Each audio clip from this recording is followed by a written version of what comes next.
Hello viewers, this is doctor Wahid Baig from Jaipur, India. आइए आज बात करते हैं एक और यूनानी मफरत दवा के बारे में, ज़रिश्क। ज़रिश्क एक किशमिश की किस्म का फल होता है जो रसदार होता है, खट्टा मीठा होता है, काले रंग का होता है, किशमिश से छोटा होता है। इसके दरख्त को हम बर्बेरिस अरिस्टाटा या दारू हल्दी का दरख्त कहते हैं। इसी दरख्त की लकड़ी को दारू हल्दी और इसी के उसारे को हम रसौंठ कहते हैं, रसवंती। लेकिन आइए पहले हम बात करते हैं ज़रिश्क के बारे में और देखते हैं ज़रिश्क को for the sake of identification. ज़रिश्क, ये आप देख रहे हैं ज़रिश्क। ज़रिश्क बढ़िया क्वालिटी का ताज़ा जूसी फरवा, और ये भी ज़रिश्क है लेकिन ये थोड़ी हल्की क्वालिटी का है। आप देख सकते हैं थोड़ा सा सूखा हुआ है, इसमें जूस कम है, छोटा है, फरवा नहीं है। और हम अगर इनको इस तरह से कंपेयर करें तो भी हम देख सकते हैं कि दोनों की क्वालिटीज़ में फ़र्क है। अगर आपके सामने सिर्फ एक ही क्वालिटी रखी जाएगी तो आप इसको डिफ्रेंशिएट नहीं कर सकते, फ़र्क नहीं महसूस कर सकते। अगर सिर्फ ये क्वालिटी आपको दी जाएगी तो ठीक है, ज़रिश्क है, नो प्रॉब्लम। लेकिन जब तक आप इस क्वालिटी को नहीं देखेंगे आप उस क्वालिटी की हकीकत को नहीं जान सकते। यही वजह है कि हमारे पास हर वक्त ऑलमोस्ट हर मेडिसिन की अच्छी, ख़राब या घटिया या बढ़िया क्वालिटी, असली और नकली क्वालिटी मौजूद रहती है। तो डियर यूनानी फिजिशियंस, अभी आपने देखा ज़रिश्क। ज़रिश्क के दरख्त को हम दारू हल्दी या बर्बेरिस अरिस्टाटा कहते हैं। ये एक जूसी फ्रूट होता है। इसको ताज़ा भी खाया जाता है और सुखाने के बाद मवीज़ या किशमिश की तरह से भी खाया जाता है। और जब ये सूखा हुआ मार्केट में दस्तयाब होता है तो हम दवा के तौर पर इस्तेमाल करते हैं। इसका जूस निकाल कर भी इस्तेमाल करते हैं और इसको डायरेक्ट दवाओं में पीस कर भी इस्तेमाल करते हैं। ज़रिश्क एक बहुत ही अच्छा दाफ़िक़ सफ़रा और क़ाते सफ़रा दवा है। इसको हम सफ़रा से होने वाले अमराज में इस्तेमाल करते हैं, चाहे सफ़रा की वजह से प्यास ज़्यादा लगती हो, चाहे सफ़रा की वजह से दस्त आते हों, चाहे सफ़रा की वजह से जिगर में सोजिश हो, जिगर की कमज़ोरी हो। तो ऐसे हालात में हम ज़रिश्क को इस्तेमाल करते हैं। यही वजह है कि दवाउल मिस्क में ज़रिश्क एक बड़ी मक़दार में बाकी तमाम दवाओं से ज़्यादा इस्तेमाल किया गया है, ज़्यादा मक़दार में इस्तेमाल किया गया है। और ज़रिश्क को शौक़िया तौर पर भी खाया जा सकता है रोज़ थोड़ा बहुत, और इसकी मक़दार ख़ुराक 6 से 10 ग्राम है। इसको पानी में घोलकर इसका जूस निकाल करके भी पिया जा सकता है, डायरेक्ट भी खाया जा सकता है। तो इस तरह से ज़रिश्क को हम सफ़रा भी अमराज में बहुत ही कामयाबी के साथ इस्तेमाल करते हैं। और डियर यूनानी फिजिशियंस, अब हम देखेंगे रसौत, रसवंती, रसौंठ, हज़स। लेकिन रसौत जो कच्ची फॉर्म में जो मिलती है मार्केट में, उसको हम इस्तेमाल नहीं कर सकते। उसको हमें शुद्ध करना होता है, हमें मुसफ़ा करना होता है। तो इसलिए पहले हम इसको तस्फ़िया करने की तरकीब देखते हैं, किस तरह से हम इसको शुद्ध करते हैं। तो आइए शुद्ध करते हैं रसौत। ये रसौत है, रसौत गैर मुसफ़ा, अशुद्ध रसौत है ये। इसको हम अभी शुद्ध करेंगे और शुद्धिकरण करने के लिए इसके आप देख सकते हैं ये पत्ते इससे लिपटे हुए हैं। इन पत्तों को हटाना होगा, छोटे छोटे टुकड़े करके ये पत्ते हटाए जाएंगे। और पॉलीथीन के भी कुछ हिस्से होते हैं वो भी हटाते हैं। और इसको छोटे छोटे टुकड़े पानी में घोल लेंगे और पानी में घोलने के बाद इसको छान करके और फिर से खुश्क करेंगे तो ये रसौत शुद्ध हो जाएगी, मुसफ़ा हो जाएगी, प्यूरीफाइड हो जाएगी। अभी आप देख सकते हैं हम 800 ग्राम्स रसौत ले रहे हैं और इसको प्यूरीफाई करेंगे। इसका जो एक प्रॉपर तरीक़ा है, एक प्रॉपर जो प्रोसीजर है उसको फॉलो करेंगे। तो आइए शुरू करते हैं प्रोसीजर फॉर प्यूरिफिकेशन ऑफ रसौत।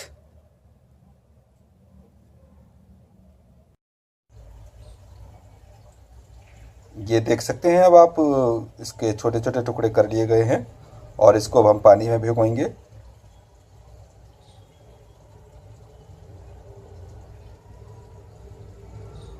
तो ये रसौत शुद्धिकरण का प्रोग्राम है।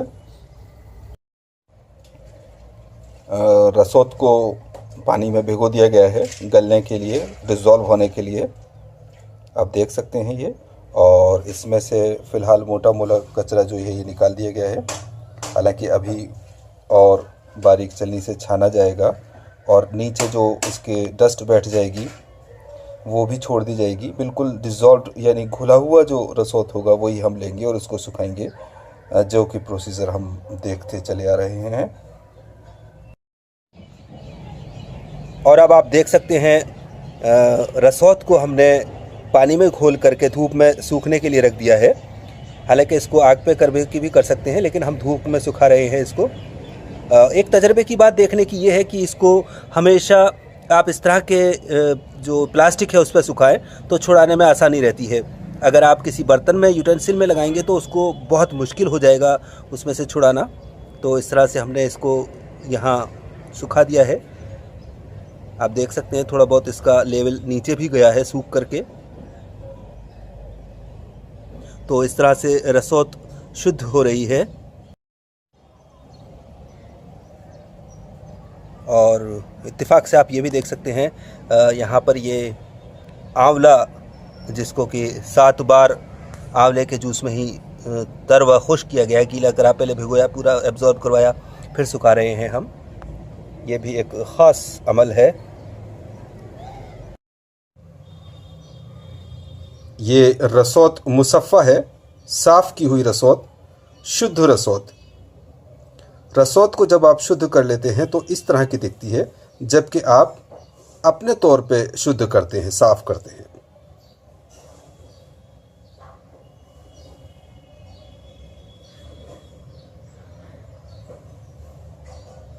तो इस तरह से रसौत को शुद्ध करने का, मुसफ़्फ़ा करने का प्रोग्राम पूरा हुआ। अब आप ये देख सकते हैं रसौत को शुद्ध करते वक्त घोलने के बाद जो कचरा निकला है, जो वेस्ट निकला है, पत्ते, कंकड़, मिट्टी, इस तरह की बहुत सारी चीज़ें हैं, ये जो निकली हैं ये हमने छान के अलग कर दी हैं।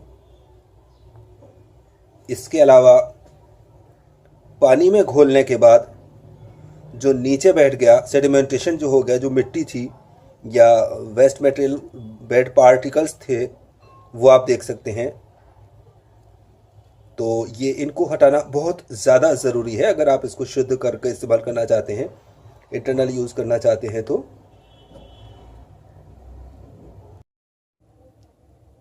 ये देखिए रसौत में से निकली हुई मिट्टी, जो रसौत की डली के साथ, टिकिया के साथ थी, वो मिट्टी रसौत को शुद्ध करते वक्त उसको घोलने के बाद जो मिट्टी नीचे सेडिमेंट हो गई थी, आप देख सकते हैं तहनशी हुई थी वो मिट्टी। और ये पत्ते, ऊपर के पत्ते हमने हटा दिए, उसके बाद भी अंदर भी उनके साथ इतना कचरा निकला है। तो अब आप सोच सकते हैं कि रसौत को शुद्ध करना या मुसफ़्फ़ा करना कितना ज़्यादा ज़रूरी है। अगर आप इसको यूं ही पीस करके और दवा बनाते हैं तो कितनी गलत बात है। इसलिए जो बुज़ुर्ग हुक्मा ने कहा है, जो एक्सपीरियंस्ड फिजिशियंस हैं, उनकी बात शुड बी फॉलोड।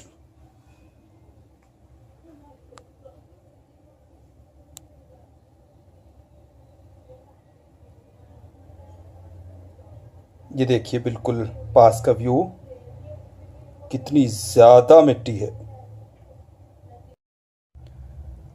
आइए अब हम देखते हैं वेट का रेशो। हमने 800 ग्राम्स रसौत लिया था शुद्ध करने के लिए। अब हम देखते हैं इसमें से हमने ले लिया है तो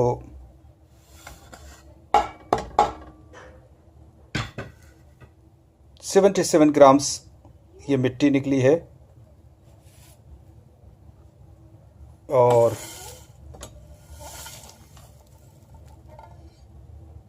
ये कचरे सहित 145 ग्राम्स। हालांकि अभी हम देखें तो 5 ग्राम्स इसमें भी निकल सकता है, लेकिन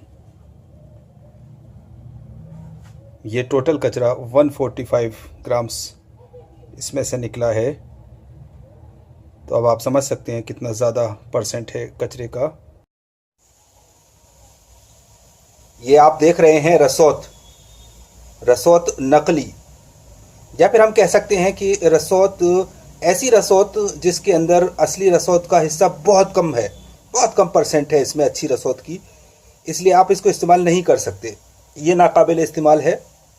आप इसका कलर देखिए, पहले तो ब्राउनिश है, वो बिल्कुल ब्लैक होती है, और ये थोड़ी शाइनिंग इसमें ज़्यादा है, आप देख सकते हैं। हालांकि ये उसी तरह से पत्तों में लपेट के दी गई है। तो ये रसौत ख़राब, ऐसी रसौत इस्तेमाल नहीं करनी चाहिए। तो डियर फिजिशियंस, अभी आपने देखी रसौत। रसौत का जो शुद्धिकरण का जो महत्व है वो आपने जाना। रसौत या रसौट, इनफैक्ट ये वर्ड रसौट है, यानी ऐसा रस जिसकी के ओटाकर दवा बनाई जाती है। फिर इसको रसौत भी कहते हैं, रसवंती भी कहते हैं, हज़ज़ भी कहते हैं। रसौत या रसौट दो किस्म की होती है, एक रसौत मक्की, एक रसौत हिंदी। दोनों ही रसौत दारू हल्दी के पौधे से बनाई जाती हैं। बस फ़र्क इतना है कि रसौत मक्की जो है वो तमाम पौधे को काट कर, कूट करके और भिगो करके, मसल करके, उसका उसारा निकाल करके और फिर धूप में सुखाया जाता है, और तो इस तरह से वो रसौत तैयार होती है, हज़ज़ मक्की तैयार होती है। लेकिन हिंदुस्तान की जो रसौत है उसको जड़ और शाखों के उसारे से बनाया जाता है। दोनों एक दूसरे के अफ़ल ख़ास में बदल हैं, एक दूसरे की जगह इस्तेमाल की जा सकती हैं। दोनों को उनका अफ़ल ख़ास सेम है इनफैक्ट। और अब आइए देखते हैं दारू हल्दी। दारू हल्दी जो दरख्त की लकड़ी है, इसकी छाल को भी दारू हल्दी कहते हैं, इसकी लकड़ी को भी दारू हल्दी कहते हैं। ये हल्दी चूँकि इसका पीला रंग है इसलिए इसको दारू हल्दी के नाम से किया गया है। ये वो हल्दी जो जड़ होती है वो अलग होती है, ये दरख्त की छाल है, और इसी के उसारे को, इसी के जूस निकालने के बाद जो खुश्क कर लिया जाता है मादा, वही रसौत कहलाता है, रसवंती कहलाता है। लेकिन पहले हम देखेंगे दारू हल्दी। ये देखिए दारू हल्दी या दार हल्द, दार यानी लकड़ी, पीली लकड़ी, और आप इसका ये हिस्सा देख सकते हैं, ऊपर का हिस्सा बार्क, छिलका या पोस्त दारू हल्दी का।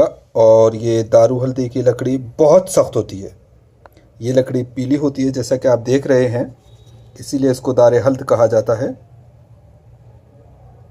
तो ये दार हल्द।